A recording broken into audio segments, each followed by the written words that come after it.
हमारे साथ RVS money जो x deputy secretary ministry of home affair में रहे हैं, उनको पद्मश्री मिला है। आइए उनसे बात करते हैं। तो सर, बहुत बहुत कॉन्ग्रेचुलेशंस, आपको पद्मश्री मिला है। धन्यवाद, बहुत बहुत धन्यवाद। मुझे इसी आपके चैनल के थ्रू प्रधानमंत्री और गृह मंत्री को भी हृदय से धन्यवाद कहना चाहता हूँ, मेरे तरफ से, सपरिवार मेरे फैमिली की तरफ से भी, कि वो हमें गौरवान्वित किया। तो इसलिए बहुत बहुत मैं प्रधानमंत्री को हृदय से मैं धन्यवाद कहना चाहता हूँ। आपने हिंदू टेरर की बात की थी, उस टाइम पे आपने बहुत बड़ा स्टैंड लिया था, आपको फोर्स भी किया गया था कि एफिडेविट भी दिया जाए। तो क्या वो पूरा मामला क्या था? पहले तो हिंदू टेरर कह के कोई चीज़ था ही नहीं। फिर भी एक षड्यंत्र बनाया गया था कि बार बार जब टेरर अटैक होते थे तो कहीं ना कहीं से हिंदुओं को, 4 लोगों को पकड़ के उनको, विशेष तौर पे जो आरएसएस वगैरह से जुड़े हुए थे या विश्व हिंदू परिषद से जुड़े हुए थे, उनको अरेस्ट करके उनको जेल में डाल के उनके ऊपर एविडेंस ट्रम्प अप करते थे। मगर एविडेंस इतने एडिक्वेट नहीं थे। और साथ साथ क्या हुआ, जैसे समझौता ब्लास्ट में बहुत ही महत्वपूर्ण बात है कि आरिफ कसवानी, एक कराची का अंडरवर्ल्ड आदमी था, वो कहता कि मैंने किया है, मैंने करवाया, और यहाँ तुम्हारे भारत सरकार कह रही है हमने हमने किया, हमारे हिंदुओं ने किया। तो उसमें और कई चीज़ों की वजह से साक्ष्य और प्रमाण बन नहीं रहे थे। परंतु इसमें दुर्भाग्यपूर्ण या क्या हुआ कि जिन्होंने किया उनको तो बचने दिया। वो तो निकल गए पाकिस्तान, 14 दिन के अंदर पाकिस्तान चले गए और भाग गए। जो एक्चुअल जो करने वाले आतंकवादी थे उनको तो निकलने देते थे ये तरीके से। और यही चीज़ आपका मक्का मस्जिद में भी हुआ था। शरीफुद्दीन और मोहम्मद बिला, शरीफुद्दीन ने तो यहाँ तक बांग्लादेश से आया हुआ था, उसने फरीदाबाद से सिम कार्ड खरीदा। ये सब साक्ष्य हमारे पास थी, परंतु तत्कालीन सरकार उसको हिंदू टेरर बता रही थी। तो क्या हिंदू टेरर एक कॉन्स्पिरेसी थी? बिल्कुल कॉन्स्पिरेसी थी। ऐसा हिंदू टेरर था ही नहीं, कोई भी नहीं था हिंदू टेरर, ऐसा कोई नहीं था। परंतु इनको कुछ लोगों को, असीमानंद जी जैसे लोगों को अंदर किया, उस वजह से ये हुआ। यही चीज़ 2008 के मालेगांव में भी हुआ था। अहले हदीत ने किया था, सबको पता है। तो तब आईजी नासिक थे हमारे पीके जैन साहब, और बाद में एडिशनल डीजी रिटायर हुए। उन्होंने भी कई बार टीवी पर में कहा है। तो ये इसमें कोई सच्चाई से मूड मोड़ रहे थे कि मुंह मोड़ रहे थे कि नहीं हिंदू टेरर है इसलिए वो है। परंतु उस वक्त भी हमने कहा था कि ये हिंदू टेरर नहीं है। इसके पूरा मैं अपने किताब में पूरा डिटेल टाइमलाइन के साथ लिख के दिया कि भाई ये कैसे हो सकता है। और फाइनली क्या हुआ, आज सारे टेरर केसेस जो है उसमें हिंदू टेरर जहाँ लाने की कोशिश की थी, एक षड्यंत्र किया था, न्यायपालिका से, न्याय प्रक्रिया से ये साबित हो गया कि ये सब हिंदू टेरर केसेस वगैरह बेकार हैं, बेबुनियाद हैं, और इन सबको जानबूझ के षड्यंत्र की तरफ से ठोपा गया था। ये आपको एक एफिडेविट देने के लिए भी कहा गया था, उस टाइम फोर्स किया गया था। वो क्या एफिडेविट था और क्या उसके पीछे क्या कहानी थी? देखो, इशरत जहान थी, 2004 में वो रिक्रूट किया था मुजम्मिल भट्ट ने। वो कोई पाकिस्तानी था, उसको रिक्रूट करके एक हिंदुस्तान इंडियन लड़का था जो गल्फ़ में जाके कन्वर्ट होकर रेडिकलाइज होके वापस आया, उसको दुकान चला रहा था, उसमें नौकरी लगाई, फिर उसके साथ वो आई थी। उसमें क्या हुआ, देवर कमिंग बाई कार, वो कार में आ रहे थे, उसके साथ 2 और लोग थे जो पाकिस्तान से अवैध तरीके से इंडिया में रह रहे थे, एक अमजद राणा और जीशन जो। इन दोनों के साथ 4 लोग आ रहे थे। और खुफिया सोर्सेस ये कह रही थी, हमारे इंटेलिजेंस सोर्सेस, बड़ा मैं हमेशा उनके ऊपर, इंटेलिजेंस वालों को मैं कहता हूँ कि वो रियल माइनर्स हैं। खान में से जैसे लोग वह सामान निकालते हैं, हमें सामान नहीं चाहिए, खान में से हमारे ये लोग सड़क में से माइन करके साजिश, षड्यंत्र जो विदेश के विरुद्ध हो रहा है उसको निकाल के हमें अवगत करता थे। उस आधार पे हम लोग काम करते थे, और उस वह बिल्कुल 100% उचित आधार हो, उचित इन्फॉर्मेशन होती थी। तो उस आधार के ऊपर ही हम काम करना चाहिए। और मैं तो यही सजेस्ट करूँगा जो आगे होम मिनिस्ट्री के लोगों को भी, वो बहुत ही डिपेंडेबल है। इसको आगे ले जाते हुए क्या कि वो कह रहे थे कि ये टेररिस्ट थी, और ये हमने पहले एफिडेविट में 2009 में गुजरात हाई कोर्ट में एफिडेविट लगाया था कि वे ये टेररिस्ट थी, 6 अगस्त 2009। फिर चिदम्बरम साहब, पहला हलफनामा भी, वचन पत्र जो भी था, उसको चिदम्बरम साहब ने अनुमोदन किया था। ये आरटीआई में सब आ गया। बाद में क्या हुआ, इन्होंने उसको बदल दिया और कहता कि ऑर्डर दिया कि इसको जाके फाइल कर दो। तो कंडक्ट टूल वगैरह कहता था, तो मैं जाके फाइल कर, उस आधार पे एक एसआईटी कॉन्स्टिट्यूट हुई। क्या कहा क्या था, क्या फाइल करने के लिए बोला? कि वो टेररिस्ट नहीं है। इस बेसिस पे एक एसआईटी कॉन्स्टिट्यूट हुई थी गुजरात में, गांधीनगर में। उस एसआईटी में बड़ा महत्वपूर्ण बात यह है कि जो विक्टिम का मदर जो कह रही थी, इशरत की माँ शमीमा कौसर, उसके कहने पे उसके प्रेफरेंस का एक आईजी को उस एसआईटी में शामिल किया, जो बाकी लोगों को लड़ा देता था, जो तत्व के ऊपर आधार पे चल रहे थे। उसी आदमी ने वो कांग्रेस के सपोर्टर था, उसी आदमी ने मेरे को सिगरेट लगा के बोला था कि ये कह दो कि मोदी और अमित शाह ने इसको मर्डर करवाया।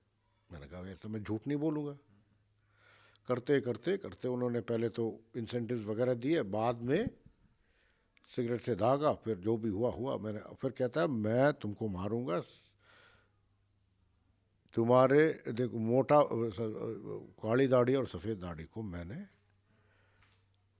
अंदर करना है। और मेरे बॉस डायरेक्टर सीबीआई ने किसी को प्रॉमिस किया, मैडम को प्रॉमिस किया, इतना ही बोला था। मैडम काले दाढ़ी और चिट सफेद दाढ़ी वाले कौन थे और मैडम कौन थी? मैडम तो आप लोग जान लें कि कौन है।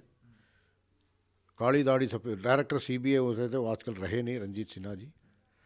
काली दाढ़ी सफ़ेद दाढ़ी तो सबको पता ही है कि काली दाढ़ी उस तत्कालीन काली दाढ़ी अमित शाह जी थे, सफ़ेद दाढ़ी नरेंद्र मोदी जी थे। तो क्या कॉन्स्पिरेसी थी उस? उसकी पूरा उनको करने का था। अच्छा, आप एक बीच साफ साफ क्लियर कर दूं कि इस भ्रांति में रहे, उस कारणवश मुझे नहीं मिला। मैं साफ करना चाहता हूं, सारी चीज न्यायपालिका के थ्रू होते हुए, जब मेरा जो वर्शन है, मैंने जो स्टैंड लिया है, हमेशा जब जुडिशरी ने वैलिडेट किया, उसके बाद जाके आज ये निर्णय लिया सरकार को। ये बहुत बड़ी बिंदु है सरकार के हित में, सरकार के जो कार्यशैली में, कि ये सुनी सुनाई बात पे काम नहीं करती। आधारशिला उनको चाहिए, जुडिशल वैलिडेशन चाहिए, लीगली साउंड चाहिए। इसी आधारशिला पे उन्होंने जब माना कि आरवीएस मणि जो 15 साल से कह रहा था वो ठीक था, जुडिशरी ने भी कह दिया। जो भी है, मेरा जो अनुमान है, आज देखो सब आगे। तो उस समय होम मिनिस्टर कौन थे जब जिन्होंने कहा कि एफिडेविट दो और काली दाढ़ी और सफेद दाढ़ी वाले को? चिदम्बरम साहब होम मिनिस्टर थे। तो कौन सी मैम को उन्होंने किया था promise? मैम तो वो डायरेक्टर सीबीआई ने किया होगा, मुझे नहीं पता कौन से मैम को किया था। तो क्या कॉन्स्पिरेसी थी जो अब देश के अभी होम मिनिस्टर है और जो प्राइम मिनिस्टर है उनके खिलाफ? बिल्कुल कॉन्स्पिरेसी थी। अब फिर भी देखो, इतना बैलेंस्ड वे में 10-11 साल उन्होंने वेट किया, न्यायपालिका का पूरा सम्मान करते हुए, न्याय प्रक्रिया का सम्मान करते हुए 10 साल तक उन्होंने अपने तरफ से कोई एक्शन नहीं लिया, जानते हुए कि उनके विरुद्ध जो भी था। तो ये एक बड़ा सराहनीय बात है। इसके लिए हमारा जो सम्मान है अमित शाह जी के लिए और प्रधानमंत्री के लिए शत कोटि तरीके से और बढ़ना चाहिए। इतना बढ़िया काम किया कि मेरे कहने पे, हालांकि उनके हित में था, सिर्फ मेरे कहने पे उस वक्त वो एक्ट कर सकते थे, नहीं किया। न्यायपालिका से जब इसका साबित हुआ, साक्ष्य हुआ, तब जाके जो भी करना है किया। ये तो मैं तो इसलिए ज़्यादा धन्यवाद। क्या क्योंकि आपने बुक भी लिखी है, तो क्या लग रहा था कि कांग्रेस प्रोपेगेट कर रही थी हिंदू टेरर? बिल्कुल कांग्रेस प्रोपेगेट कर रही थी, अभी भी कर रही थी। 2000 के दशक में पहले भी उन्होंने किया हुआ है। सिखों को मिलिटेंट्स बना के आज तक हमारी हालत इतनी है कि सिख हमसे मनमुटाव ठीक ही नहीं हो रहा। हालांकि मेरा विश्वास है, हुर्रियत को जिन्होंने ख़त्म किया, नक्सल को जिन्होंने ख़त्म किया, वो इस प्रॉब्लम को भी अच्छी तरीके से समाधान निकालेंगे। ये मेरा पर्सनल विश्वास है। इनसे बड़ी, अच्छा ये नहीं कर सकते तो कोई नहीं कर सकता, क्योंकि इतना निष्ठापूर्व आदमी कोई है नहीं। पंजाब की बात कर रहे हैं, पंजाब में भी क्या जो सिख मिलिटेंट थे उनको प्रोपेगेट किया गया था? 1980 वगैरह में किया गया था, उनको सपोर्ट भी किया गया था। परंतु उस वक्त 9 साल पूरा उन्हीं का टेन्यूर था। और ये अच्छा, उन दिनों इतना इंफॉर्मेशन टेक्नोलॉजी वगैरह थे नहीं, वो नहीं थे, ये कई चीज़ें थे, तो इसलिए। परंतु अब जो है इसका समाधान निकलेगा तो दो ही आदमी निकाल, दोनों का नेतृत्व में हो सकता है। मैं किसी का फ़ैन नहीं हूँ, मैं कोई पॉलिटिकल आदमी नहीं हूँ, ये सिर्फ मैं नॉर्मल एक्स ब्यूरोक्रेट हूँ। समाधान निकाल सकते हैं तो ये दो ही निकाल सकते हैं, प्रधानमंत्री नरेंद्र मोदी और होम मिनिस्टर अमित शाह। तो क्या कैसे प्रोपेगेट करते थे, अगर आपको, क्योंकि आपको काफ़ी नॉलेज है, तो कैसे प्रोपेगेट करते थे अगर उस टाइम पे बात करें पंजाब की? तो देखिए 1970s में ही ले रहे हैं। 1970s में हम बांग्लादेश वॉर जीत के आए। उसके बाद ये था कि भाई कुछ षड्यंत्र हुआ था, अंडरस्टैंडिंग हुई थी। रिसर्च करो तो मिल जाएगा आप लोगों को, कोई भी जाके, कि भाई 30% हुआ करते थे सेंट्रल पैरामिलिट्री फोर्सेस में, उनको कम किया करो, कम किया करो, कम करते करते उसको लाना है।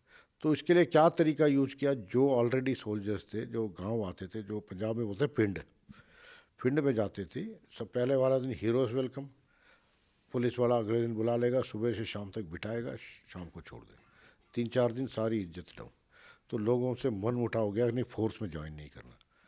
तो उस वक्त जितने भी लोकल पॉलिटिकल दादा होते थे, छुट भैये, उन्होंने वीज़ा एजेंसी शुरू कर दी कि भाई हम तुमको कबूतर बना के, कैसे बना के विलायत में ले जाएंगे, पलायन करवा देंगे, माइग्रेशन विलायत।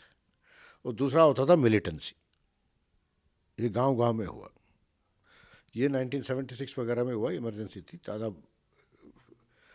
और इसका मैं प्रमाण आपको दे दूंगा, आप कभी मुंबई मेरे साथ चलें।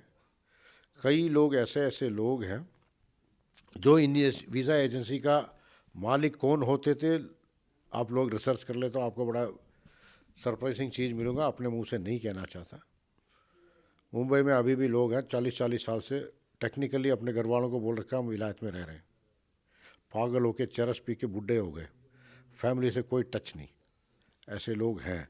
इसके अलावा जो कबूतर से गए, जो इधर से गए, फलाने से गए, डंकी, सारी नाम दे दे के गए हैं, शादी करके गए, कैसे ये करें। अभी भी हम देख रहे हैं पंजाब में, अगर गैंगस्टर्स हैं उनको कह रहे हैं कि आईएसआई बैकिंग कर रही है क्योंकि ये बॉर्डर स्टेट है। बिल्कुल बिल्कुल करती है। देखो आर्म्स कहाँ से आता है, आर्म्स का मार्किंग देखो, आते वहीं से, ड्रोन से डिलीवर हो जाते हैं आजकल तो। 90 ये कॉन्स्पिरेसी उस टाइम पे चल रही है। उस टाइम से कॉन्स्पिरेसी क्या, मैं तो हाँ कॉन्स्पिरेसी ये है बिकॉज शिमला एग्रीमेंट जो हुआ था उसके बाद से ही ऐसा चलता आ रहा है, उसके चलता आ रहा है। अब क्या उसके अंदर एग्रीमेंट हुआ था, क्या नहीं हुआ था, हमें नहीं पता। भुट्टो जी और इंदिरा जी के बीच में दोनों रहे नहीं, अब भुट्टो की बेटी भी नहीं रही, मगर वो कॉन्स्पिरेसी तभी उसका नींव रख गया था। उसके बाद स्लोली सिखों को पैरामिलिट्री फोर्सेस, सिक्योरिटी फोर्सेस का उनका नंबर कम होना शुरू हो। तो ये सब आपको रिसर्च करने से ऐसे आपको लगता है कि हिंदू टेरर भी ऐसे ही हिंदू टेरर में कोशिश किया था। कैसा सौभाग्यवंश मेरा वहाँ पर उपस्थिति थी तो मैं उठ के खड़ा हो गया, नहीं तो ये भी शायद संभव था, ये भी हो सकता था कि आज ये एक तरीके का इस्लामी क्या एक अनार्की स्टेट हो जाती। तो वो पूरा संपूर्ण नेशनल एडवाइजरी काउंसिल से चाइना के साथ भी उन्होंने षड्यंत्र समझौता किया, पता नहीं क्या क्या किया हुआ है। तो इसलिए ये संभवतः ऐसे नक्सल्स उन दिनों रूल करते थे। डॉक्टर साहब जो सीआरपीएफ वालों को ट्रीटमेंट उपचार करने से मना करते थे, नक्सल्स के मीटिंग उस घर में होती थी, जो जिस डॉक्टर को बाद में प्लानिंग कमीशन का एडवाइज़र बनाया। तो ये सब प्रमाण है। तो ये उस वक्त सरकार देश हित में से ज़्यादा देश के विरुद्ध ज़्यादा काम करती थी। तो बिल्कुल ये आरवीएस मनी है जो x deputy secretary ministry of home affairs में रहे हैं और जिन्होंने खास करके जो हिंदू टेरर था उसको एक्सपोज किया था, उनको सरकार के द्वारा पद्मश्री दिया गया है और वो अपना एक्सपीरियंस हमसे शेयर कर रहे थे। कैमरामैन राजेश के साथ गुरप्रीत सिंह चीना फॉर एनडीटीवी चंडीगढ़।